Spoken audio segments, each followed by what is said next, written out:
Ngayon, ito ang Tanong sa Wala Documentaries.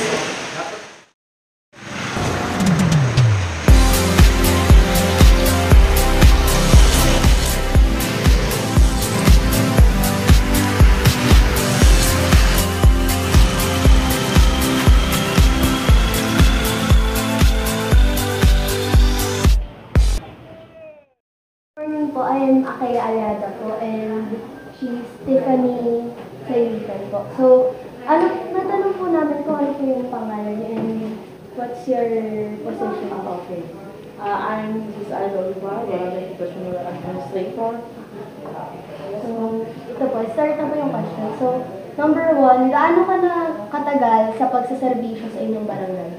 Ano po, bali 3 years pa lang po kami. Dahil po ng aming barangay tactic. EJ po na since 2013. Nagkaabot po lang. So, next question.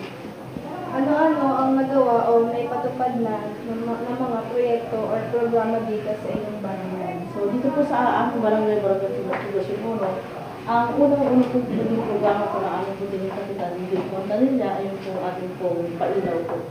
Yung street light po namin ay dati po, kung mapapansin naman po ng mga namamayan ng Poblasyon Uno, ay Basilan yung lugar namin. Pero ngayon po ay meron na po. Mula po doon sa may Angel's Burger, pababa po, sa may Carsit pa. At paakyat ng papuntang SWSL, meron po tayong pailaw. Yan po, unang-unang ginawa po ng aming buting kapitan dito. Para paliwanagan po ang barangay Poblasyon Uno. At po, pang maiwasan na rin po yung mga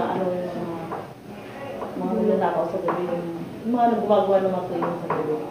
Isa po yung sa aming Basilan, so nakakagawa sila ng hindi maganda. Pwede po bang mag-elaborate ng ilan ba pong project? Or yung bali iba yung kung sa open canals po, bali inayos po ng sa PJ yung para po sa mga open canals. Kasi nga po, pagkadalo po yung mga tag-ulan, so para po yung tuloy ang dahil po na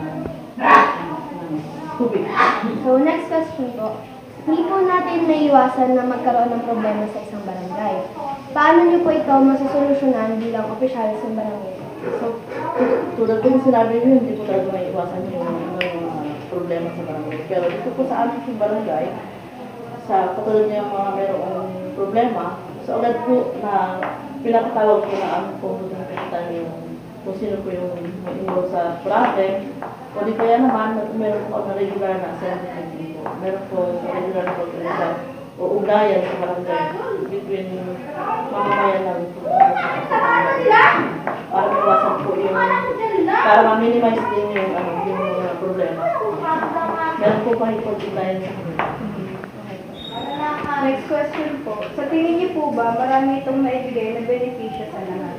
Ay, opo naman. Talaga naman, kakaiba yung kapag ang ating pong mga official ay barangay officials ay hands-on sa ating mga mamamayan. So, malaki po talaga ang marami ang magagawa ng ating maraming benepisyo na makukuha po ng ating mga mamamayan. Tulad po na lang ng yung sa sa mga scholarship po, sa mga kabataan natin sa mga sa pag-aaral nila. So, kapag ang mga elected officials ay pabaya, so hindi po may kinabang ang mga bata.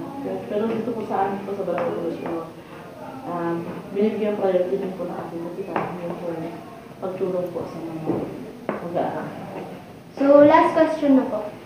Masasabi mo bang malaki ang naging pagbabago sa inyong barangay simula nung manukulan ng bagong kapitan? Yeah, of course naman, siyempre po. Malaki po talaga ang pagbabago. So, kung dati po, sabi nga nila, ang Barangay Poblasyon po ay hindi naramdaman ng mga mamamayan, pero ngayon po ramdam po na po ang pagbabago. Ito po ang aming barangay, barangay road. Dati po, hindi po ganito po, talagang sadyang hindi po ganito ang barangay road. So dahil sa ang aming kapitan ay sabi nga niya isa siya sa anak ng gobernador. Ayun po ating bagong building ay bigay po yung ng ating gobernador. Kaya po, marami po ang pagbabago. Yung dati nilandaan mo dyan, wala po yung street light. Pinalagyan niya po yan kasi masasabi ko malaki ang pagbabago. So, yun lang po dahil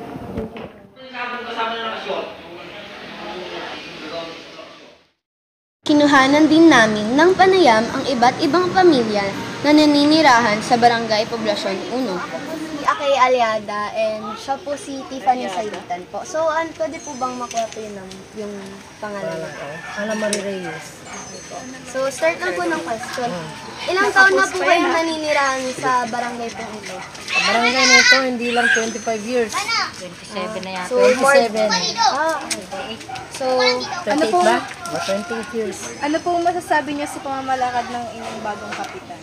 Sa bagong kapitan, okay rin naman siya, pero medyo may pagkukulang din konti. Gawa ng katulad ng street light.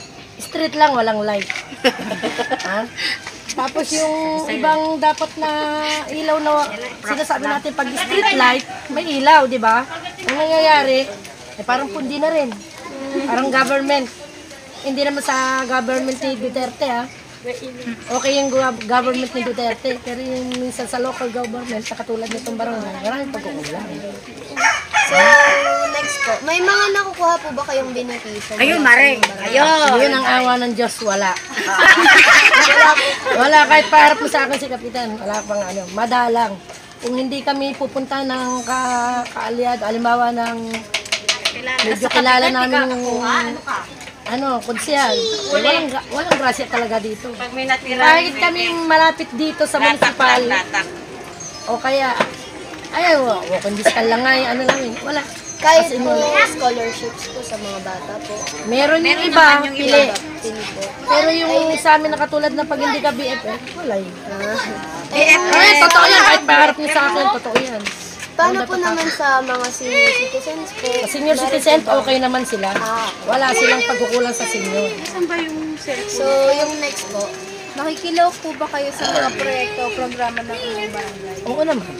Katulad ng member ako ng Fortis. Pagka merong linis-linis dyan, paglinis kami, coordinate kami maglinis.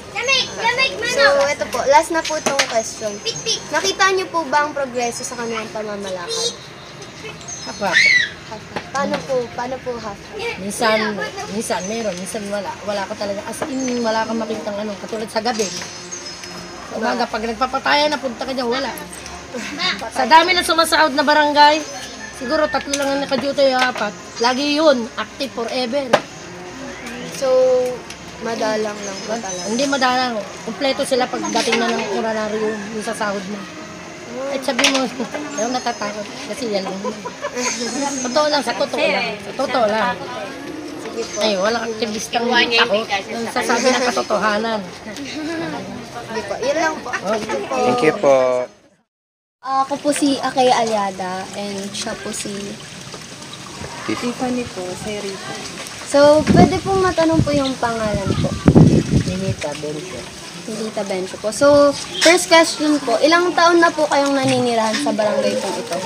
Dito mula 1986. So, more than, yung nasabi nga po ni ate kanina, more Hindi, than, mula pa doon sa kabila. pero yung sa barangay pong ito, 1986 kami lumipat dito. so, 30 years. so more than 30 years. Oh, 30 years po. So, yun po. Ano pong masasabi niyo sa pamamalakad ng inyong bagong Sa kapitan? akin naman, wala, dahil sa ngayon, wala naman ako masasabi, okay naman. Okay naman po. So, next po. May mga nakukuha po ba kayong benepisyo mula sa inyong barangay? Meron. Like, ano po? Katulad po ng... Siya may mga parapal na bigas, gano'n. Tapos kasi mga senior citizen kami, talagang meron kami nakukuha. Saka may mga pagkabuan October, meron kami dyan mga libre ng gupit, massage. Sa mga senior lang po or Oo, sa senior lang, pangkalahatan? sa senior lang. Nakikilaw po ba kayo sa mga proyekto o programa ng inyong barangay? Ako din ako nakikilangot, pero nakikipapitungan ako sa mga kasi dito sila, yung mga bata pa, marami silang mga programa, like kasi yung mga So, last na po tong question. Nakita niyo po ba ang progreso sa kanilang pamamalakad? Oo. Pwede po bang pakidescribe po kung paano po Kasi dati wala kami street light. Ngayon, sa ngayon, yung mga kapitan namin, nagkaroon kami ng street light. Medyo hindi naman sa lahat naman ng kapitan, diba, okay.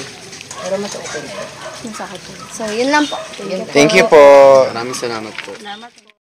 po ate, ako po si Akaya Ayada and siya naman po si Tiffany Saylitan. So pwede po ba namin matanong kung ano po yung pangalan niyo? Tawagin niyo lang ako na Beng. Po? Beng. Beng po. Rosalie Sabi ako. So yun, ilang taon na po kayong naninirahan sa barangay po ito? 27 years na. 27 years na po. So next pong question. Ano pong masasabi niyo sa pamalakan ng inyong bagong kapitan? Ay, napakaganda. Talagang wala siyang kakatulad sa kanya na lahat ginagampanan niya. Tapos, lahat nakita namin nandun yung kung paano siya mag-manage sa isang barangay. Ginagawa niya lahat. So next po, may nakukuha po ba kayong benepisyo mula sa inyong barangay? Oo naman, ang dami. Pagdating sa may bigas kami, pag nag-assembly, may bigas din ang bigay. Pagdating ng December, pasokan, meron din mga mga school supplies, Scholarship din. Yeah. So next Sa amin lang, ay sa kanya lang namin na naramatan. ngayong termino na. Nakikilaw po ba kayo sa mga proyekto o programa ng inyong barangay? Noon naman, Like ano po? katulad sa akin, ako bilang isang black leader din. Na may black certificate sa sila. So yun po, ito na po yung last question. So nakita niyo po ba ang progreso sa kanilang pamamalakad? Pwede po bang pakidescribe kung ano po yung mga naging changes? Katulad nito sa aming lugar, nagkaroon po kami ng yung mga ilaw, street light. Itong basta itong month na rin, nagkakaroon na kami ng CCTV. Tapos, ang lugar namin, malinis. Yun nga lang din malinis kasi wala pong kami 6 seconds absent. So yun lang po. Thank you po. Okay. So naman, Jerwin, nabili din po.